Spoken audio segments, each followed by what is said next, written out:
Hi అండి. ఈరోజు మిరపకాయ బజ్జీ ఎలా వేసుకోవాలో చూద్దాం. ఫస్ట్ మిరపకాయలను ఉడకబెట్టుకోవాలి.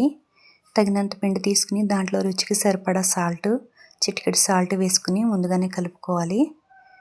ఈ మిరపకాయలు ఉడికేలోపు మనకి వాము, కొంచెం చిటికెడు సాల్ట్ వేసి బరకగా గ్రైండ్ చేసుకుందాం. ప్లీజ్ ఈ వీడియో కనుక మీకు నచ్చితే లైక్ చేసి, సబ్స్క్రైబ్ చేసి, షేర్ చేయండి. మిరపకాయలు ఉడికిన తర్వాత వాటిని ఒక ప్లేట్లోకి పక్కకు తీసుకుని చల్లారనివ్వండి.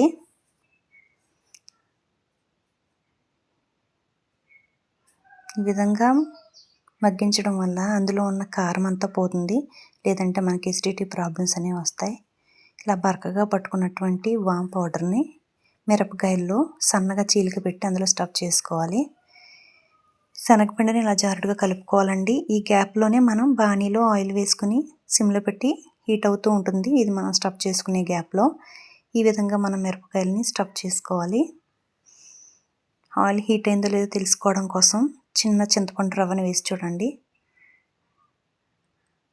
అది మరగడం మనం గమనించవచ్చు. ఇలా మరుగుతుంది అంటే ఆయిల్ హీట్ అయినట్టే. దాన్ని మనం పక్కకు తీసేసుకుందాము, లేదంటే మనకి డిస్టర్బెన్స్గా ఉంటుంది అందులో.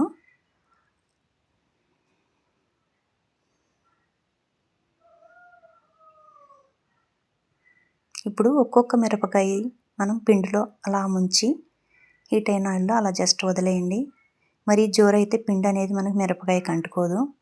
నేను చూపిన విధంగా కన్సిస్టెన్సీలో కలుపుకోండి. ఇలా ఒక్కొక్కటిగా మిరపకాయ పిండిలో ముంచి చక్కగా ముచ్చి దగ్గర పట్టుకొని నెమ్మదిగా ఆయిల్లో అలా వదిలేయండి. గోల్డెన్ కలర్ వచ్చేంత వరకు మనం ఫ్రై చేసుకోవాలి. మనకి ఎంతో రుచికరమైన మిరపకాయ బజ్జీలు రెడీ అయిపోయాయండి. Thank you so much.